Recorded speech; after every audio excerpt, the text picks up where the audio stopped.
नमस्कार दोस्तों, तो स्वागत है आप सभी का सोनल एग्रोवर्स पर। तो आज हम जिस विषय पर चर्चा को गहरा करने जा रहे हैं वह आधुनिक खेती का सबसे बड़ा आधार है, साथ ही सबसे बड़ा सवाल भी। तो एनपीके खाद पिछले भाग में हमने संक्षेप में बात की थी, लेकिन वह आज हम इस विषय पर एक बड़े पड़त को खोलेंगे। अब आने वाले कुछ मिनटों में हम खेत की मेज पर बैठकर होने वाली तसल्ली वक्त बातचीत की तरफ इस पूरे विज्ञान को समझेंगे। हम न केवल जानेंगे कि ये कैसे काम करता है, बल्कि यह भी देखेंगे कि हमारी मिट्टी के अंदर रासायनिक तौर पर क्या हलचल होती है और अलग अलग फसलों में इसकी क्या मांग कैसे बदलती है और भविष्य में हमें किस दिशा में जाना है। यह चर्चा इसलिए भी जरूरी है क्योंकि खाद की एक बोरी अब सिर्फ लागत नहीं बल्कि हमारे जमीन की सेहत का फैसला भी करने वाली चीज बन गई है। तो चलिए इस सफर की शुरुआत करते हैं विस्तार से। सबसे पहले हम खेती के इतिहास और उन पन्ने को पलटना होगा जब हम एनपीके का इस्तेमाल इतना शोर नहीं था। पहले तो हम गोबर की खाद, कंपोस्ट और हरी भरी खाद पर निर्भर थे। पैदावार कम थी लेकिन जमीन सुरक्षित थी। फिर दौर आया हरित क्रांति का। जब आबादी बढ़ी और भूख बढ़ी तो हमें जादुई छड़ी को जरूरत पड़ी, और वो जादुई छड़ी थी रासायनिक खाद एनपीके, यानी कि नाइट्रोजन, फास्फोरस और पोटेशियम। वैज्ञानिकों ने यह पाया कि पौधे को 17 तत्व की जरूरत है, लेकिन यह 3 महाबली है।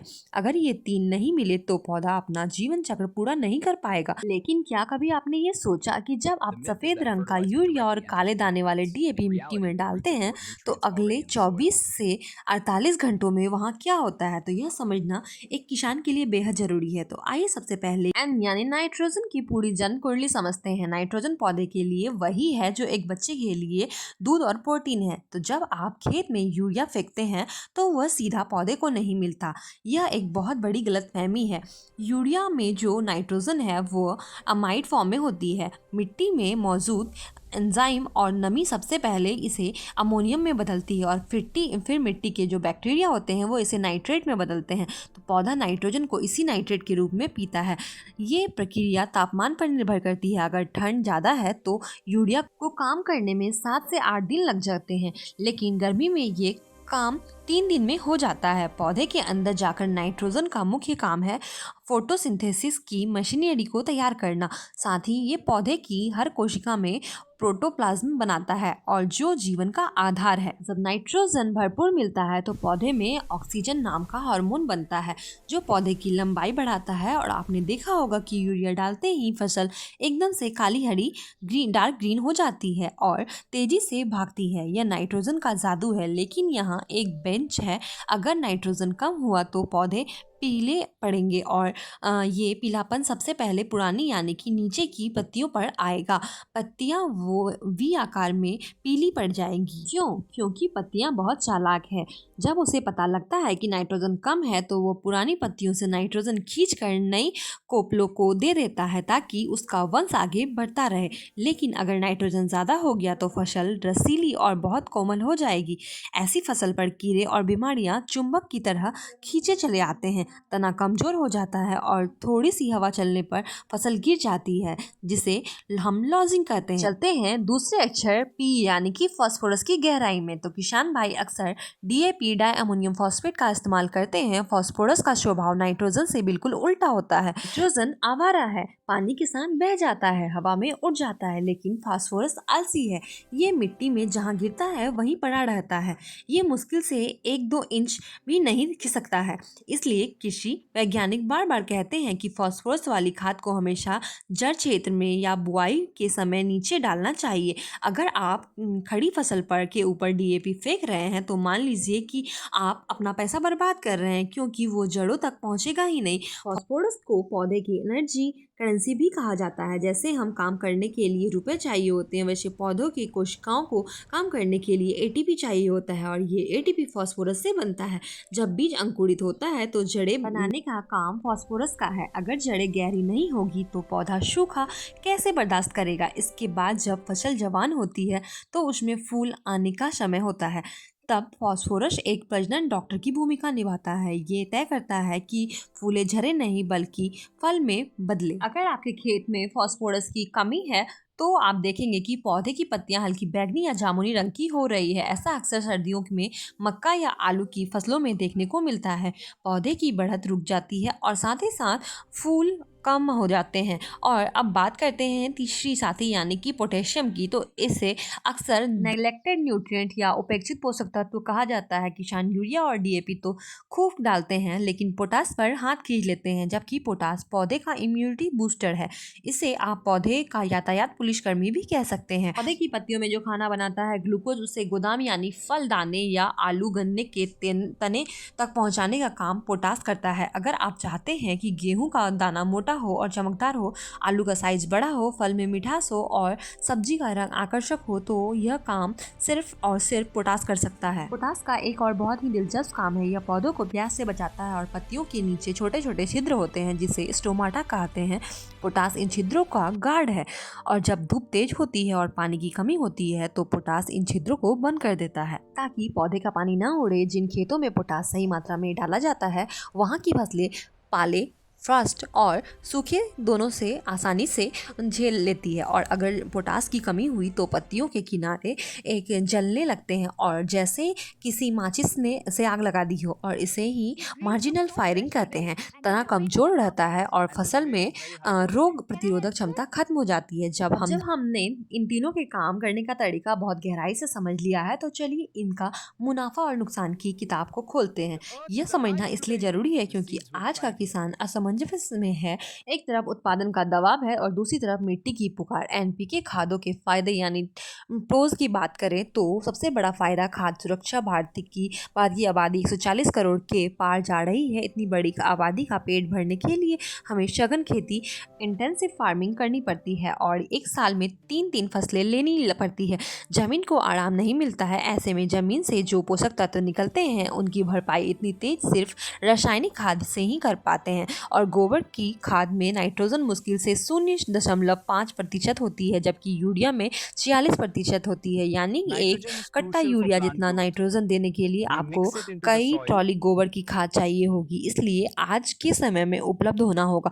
खेत में डालना व्यवहारिक रूप से बहुत कठिन है। दूसरा फायदा टारगेटेड न्यूट्रिशन यानी सटीक पोषण। एनपीके के अलग अलग ग्रेड आते हैं। मान लीजिए कि आपके मिट्टी की जांच करवाई और रिपोर्ट आई कि खेत में नाइट्रोजन ठीक है लेकिन फास्फोरस कम है, तो आप यूरिया कम करके एसएसपी सिंगल सुपर फॉस्फेट डाल सकते हैं। अगर आपको सिर्फ पोटास चाहिए तो आप एमओपी यानी कि म्यूरेट ऑफ पोटास भी डाल सकते हैं। पानी में घुलनशील खादों ने तो कमाल ही कर दिया है। 19 को 19 और 0 को 52, 34, 13 को 0 को 45 यह ग्रेड किसान को एक शक्ति देते हैं। वो फसल की स्टेज के हिसाब से ठीक वही चीज़ें दे जिसकी उसे ज़रूरत है। यह चम्मच से खिलाने स्पून फीडिंग जैसा है जिससे वेस्टेज कम होता है और रिजल्ट शानदार मिलता है। तीसरा बड़ा फ़ायदा है लागत और लॉजिस्टिक्स। सुनने में अजीब लग सकता है क्योंकि खाद महंगी हो गई है, लेकिन अगर आप प्रति किलो पोषक तत्व की कीमत निकालें तो रासायनिक खाद अभी भी